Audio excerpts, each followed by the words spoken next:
Professor Álvaro Silveira, professor de biologia que está há anos no mercado com sucesso em suas aulas. Vamos ver o que ele tem a nos dizer. Como vai vocês? Eu vou bem, estou aqui com o professor Álvaro Silveira.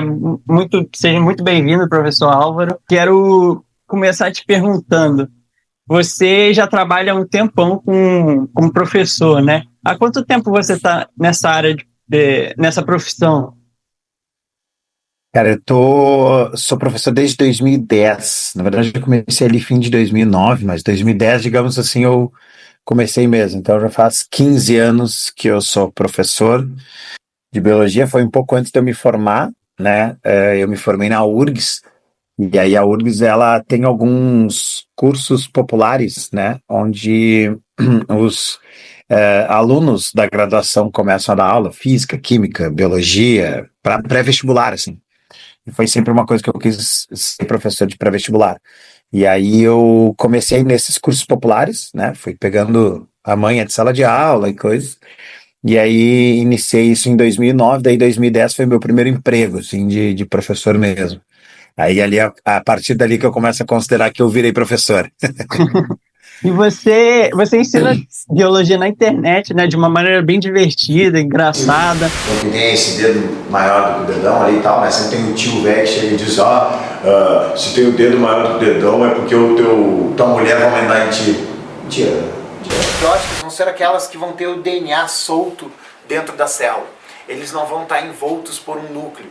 Esses procarióticos basicamente são as bactérias. Tá? São seres... Hoje a gente vai continuar falando nessa nossa saga pela genética, né? Essa incrível matéria que é genética. Como é que você entrou nessa área da internet? Então, eu fazia parte de um cursinho também popular, né? Que era acho que era da Secretaria de Direitos Humanos daqui de Porto Alegre. Ou do Rio Grande do Sul, acho que era do Rio Grande do Sul, não era de Porto Alegre, era do estado.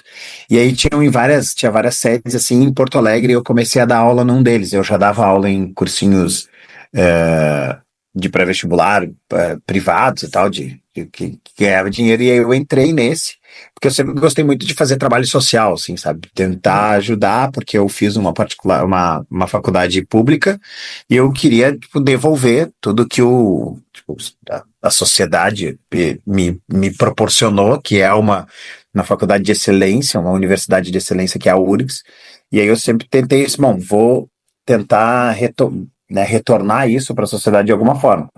E aí eu fazia parte de cursos pré-vestibulares populares e entrei nesse que era que eu era remunerado, mas era uma remuneração bem abaixo dos outros lugares que eu dava aula, mas eu gostava muito por causa dessa parte social.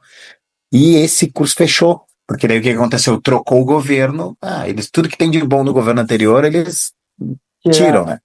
E aí eles acabaram com o curso, assim, e aí eu e os professores e os coordenadores que estavam na época, a gente pensou, cara, por que a gente não faz na internet? A gente viu aí uns caras que já tem na época, o Jubilu tava iniciando, se eu não me engano, e aí eu disse, pô, cara, é uma boa ideia. Tá, daí a gente se juntou em uns 10, 12 professores, era de todas as matérias, inglês, literatura, tudo. E aí a gente começou a fazer, o pessoal que era da coordenação fazia as edições dos vídeos, assim, tanto que se tu for olhar lá os vídeos, eu acho que começa em 2012, 2013, pá, eram umas coisas precárias, assim, era coisa, né, bem simples. Depois foi melhorando, assim, as coisas foram ficando mais profissionais, assim. Mas a ideia surgiu disso, assim, vamos continuar fazendo esse trabalho social, vamos botar no YouTube e, tipo assim, cara, qualquer pessoa vai ter acesso. O cara mais rico ao que tem menos condições, ele vai conseguir assistir a aula, vai conseguir ter uma qualidade no ensino, assim. E aí surgiu dessa ideia, a gente manteve isso por muito tempo. Aí agora a gente parou, faz bastante tempo. O canal cresceu bastante, assim, ele chegou a ter mais de 1 milhão de inscritos e tal. Mas era uma época diferente da internet também. Era diferente de monetização, e era muita gente. E aí começou a dar uns conflitos de interesse, alguns professores foram saindo, aí retiravam os vídeos, aí quando saía retirava o vídeo, isso prejudicava o canal, então foram várias coisas, mas a ideia surgiu de um pé na bunda, digamos assim, né, de um fim de um projeto e querer continuar tocando, assim, para fazer algum bem para a sociedade, digamos. E muitos estudantes eles te procuram falando, pô, professor, me ajuda aí, Tô precisando, às vezes eles solicitam algumas aulas particulares, como é que funciona aí? Cara, já apareceu mais. Quando o canal era mais bombado, assim, tinha muitas. Nos comentários do YouTube, se tu for ver lá, volta e meia tinha umas dúvidas, assim, e a gente entrava ali, tirava umas dúvidas. Às vezes eu respondia uns comentários. Nunca teve tanta, tipo assim, de chegar no Instagram, até veio um ou outro, assim, mas eu acho que a galera tem um pouco de noção, assim, sabe? Eu acho que eles pensam, ah, não vou atrapalhar o professor e tal. Aí eles não mandam muito, mas volta e meia tinha uns, assim.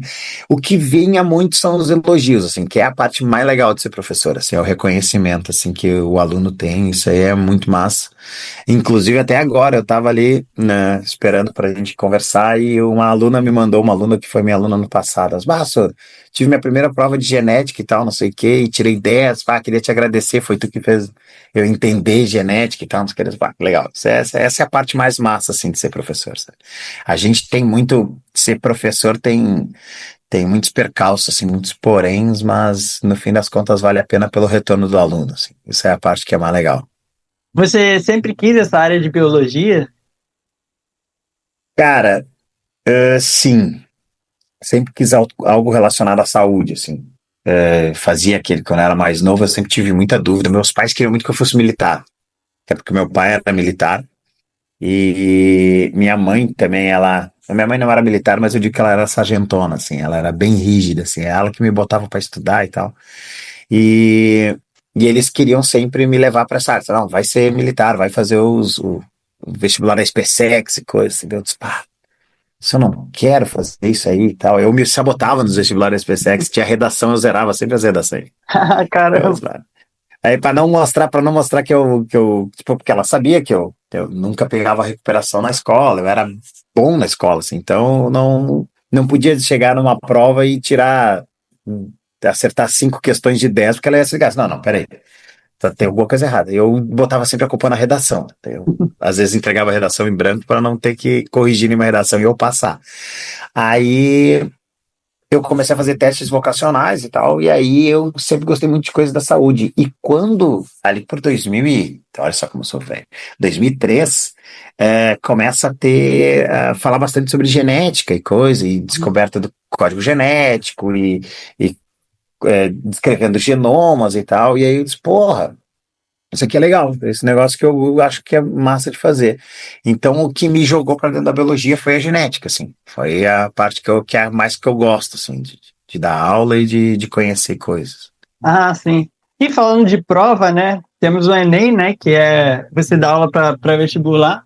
E o que mais tem caído em biologia no Enem, né? Qual o assunto que mais aparece na prova? Então, Caio, assim, ó, a gente tem, tipo, no Enem, ele tem um roteiro, né? O Uhum. Enem, ela é a prova que ela tem um roteiro de questões, assim. Ela te diz o que ela vai cair. Tu vai lá, olha as competências, as habilidades, diz ali, habilidade 3 contrariar senso comum. Tu chega lá na habilidade 9 e fala sobre ciclos biogeoquímicos e fluxo de energia. Então, sempre vai ter uma questão falando sobre uma cadeia alimentar ou falando sobre o ciclo do nitrogênio, que o Enem gosta bastante, né? Então, sempre tem uma questãozinha de ciclo do nitrogênio. Quando não é ciclo do nitrogênio, é ciclo do gás carbônico. Então, tem algumas matérias que são meio que obrigatórias, ok? Porque a habilidade pede isso. A habilidade 13 diz lá, você tem que conhecer a hereditariedade das características. Uma coisa que cai bastante é a herança mitocondrial, né? Você recebe as mitocôndrias da mãe e tal, faz um teste para saber qual é que é a origem e tal. Então, tem sempre uma matéria meio que cai. Ciclos bioquímicos, cadeias alimentares, a parte da genética, que a genética é um pouco ampla, mas é sempre primeira lei, tá? Nunca cai uma segunda lei, assim, é uma coisa um pouquinho mais complicada de aparecer. A parte de fisiologia também cai, porque tem uma habilidade lá que fala sobre a fisiologia, que é a habilidade 17. Então, eh, são essas, assim. A ecologia aparece bastante, né? Que ele quer que você saiba sobre a adaptação de seres vivos e tal. Então, também é uma matériazinha bem comum do Enem. E para finalizar, o que você falaria para quem quer seguir a área de biologia, né? Quais conselhos você dá para essa pessoa? Cara, siga, porque a biologia é uma área muito legal, ela é muito abrangente.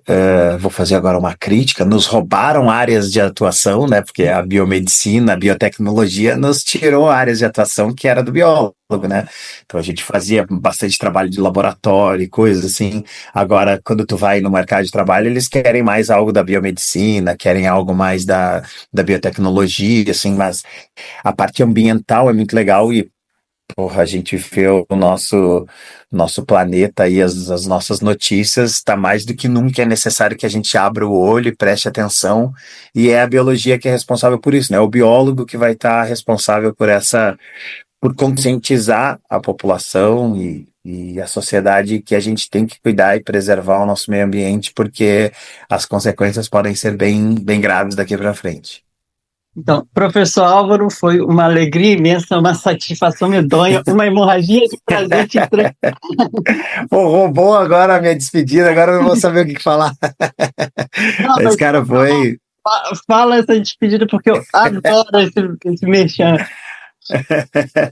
Não, mas pô, foi uma alegria imensa mesmo para mim. Muito obrigado pelo convite. Foi uma satisfação medonha, uma hemorragia de prazer. Muito obrigado, sucesso para ti, cara. Achei muito legal a tua iniciativa. E a gente se fala aí para a próxima que precisar, tamo aí. Professor, muito obrigado. Tchau, tchau. Obrigado, tchau, tchau.